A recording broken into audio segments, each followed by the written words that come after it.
നെടിയങ്ങ സ്വാമിമഠം സ്വാമി സമാധി ദിനാഘോഷവും ശ്രീമദ് ഭാഗവത സപ്താഹ യജ്ഞവും ഫെബ്രുവരി 26 മുതൽ മാർച്ച് 5 വരെ നടക്കുമെന്ന് ക്ഷേത്രം ഭാരവാഹികൾ അറിയിച്ചു. ഫെബ്രുവരി 26 വൈകുന്നേരം 4:30-ക്ക് കലവറ നിറയ്ക്കൽ ഘോഷയാത്ര സ്വാമി സമാധി മന്ദിരത്തിൽ നിന്നും ആരംഭിക്കും. തുടർന്ന് യജ്ഞാചാര്യനെ പൂർണ്ണ കുംഭത്തോടുകൂടി സ്വീകരിക്കൽ ചടങ്ങ് നടക്കും. അന്നേ ദിവസം രാത്രി 8 മണിക്ക് കലാസന്ധ്യയും അരങ്ങേറും. ഫെബ്രുവരി 27 വൈകുന്നേരം 6 മണിക്ക് വരാഹാവതാരം, രാത്രി 8 മണിക്ക് രസികൻ കേരള അവതരിപ്പിക്കുന്ന ഗാനമേള കോമഡി ഷോ അരങ്ങേറും. മാർച്ച് 4-ന് രാത്രി 7 മണിക്ക് സ്വാമി സമാധി മന്ദിരത്തിൽ നിന്നും പുറപ്പെടുന്ന താലപ്പൊലിയും, മാർച്ച് 5-ന് പുലർച്ചെ 3 മണിക്ക് സ്വാമി സമാധി മന്ദിരത്തിലേക്കുള്ള എഴുന്നള്ളിപ്പും നടക്കും. എല്ലാ ദിവസവും അന്നദാനവും ഉണ്ടായിരിക്കും. നെടിയങ്ങ സ്വാമിമഠത്തിൽ എല്ലാ വർഷവും നടത്തിവരാറുള്ളതുപോലെ സ്വാമി സമാധി ദിനാഘോഷവും ശ്രീമദ് ഭാഗവത സപ്താഹ ജ്ഞാനയജ്ഞവും ഫെബ്രുവരി മാസം 26-ാം തീയതി മുതൽ മാർച്ച് 5 വരെ വളരെ ഭംഗിയായി നടത്തപ്പെടുകയാണ്. അതിൻ്റെ എല്ലാ ഒരുക്കങ്ങളും പൂർത്തിയായി കഴിഞ്ഞിരിക്കുകയാണ്. ഭാഗവത സപ്താഹ ജ്ഞാനയജ്ഞം യജ്ഞാചാര്യൻ പഴയടം വാസുദേവൻ നമ്പൂതിരിയുടെ നേതൃത്വത്തിലാണ് നടന്നത്.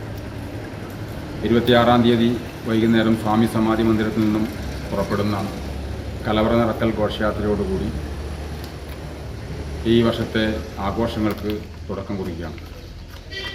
അന്ന് തന്നെ കലാസന്ധ്യ 2024 നാട്ടിലെ കലാകാരന്മാരുടെയും കലാകാരികളുടെയും നൃത്യങ്ങളും പരിപാടികളും അവതരിപ്പിക്കുന്നു.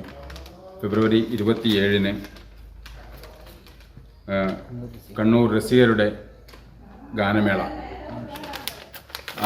അതുപോലെ തന്നെ മാർച്ച് 4-ാം തീയതി വളരെ നയനമനോഹരമായ താലപ്പൊലിയും, ശ്രീ മുത്തപ്പൻ വാദ്യസംഘം അവതരിപ്പിക്കുന്ന ശിങ്കാരിമേളം, violin, fusion dance, Malappuram Harisree Kalasamithi അവതരിപ്പിക്കുന്ന നാടൻ കലാരൂപങ്ങൾ എന്നിവ വളരെ നല്ല രീതിയിൽ തന്നെ അവതരിപ്പിക്കുകയാണ്.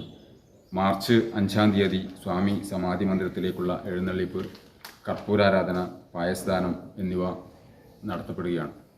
അതിനോടനുബന്ധിച്ചുള്ള ഭാഗവത സപ്താഹ ജ്ഞാനയജ്ഞം 7 ദിവസവും ഭാഗവത പാരായണം നടത്തുന്നുണ്ട്.